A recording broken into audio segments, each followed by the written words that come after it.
Welcome to Penrose Learning, where we make understanding easy. You begin by stabilizing the neck and protecting adjacent finish. Tape the fretboard and body, then secure the guitar. First, score along the binding seam with a sharp razor at a 45-degree angle to prevent splintering. Once done, apply steady, low heat to soften the adhesive. Do not overheat frets. While the glue relaxes, position a thin binding chisel at the scored line and tap gently to start lifting the binding. You want controlled separation, not a rip. You continue by alternating heat and careful leverage.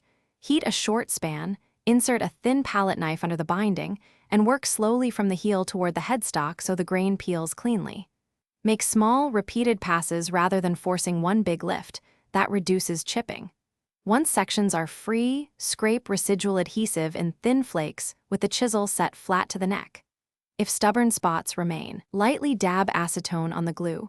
Protect the finish and wipe immediately, because solvent spreads fast. You finish by cleaning the channel and dry fitting the replacement binding. Trim it slightly oversized so it seats tight. Once satisfied, apply hot hide glue or a thin CA bead into the channel and press the binding home, using padded cawls and clamps for uniform pressure. Make sure ends align. After curing, trim flush with a binding chisel and sand smooth. If something goes wrong, like channel tear or loose section, insert a thin wooden splint. Glue with a gap-filling adhesive, then sand and re-glue the binding. Thanks for watching. If this was helpful, leave a like and consider subscribing. See you next time.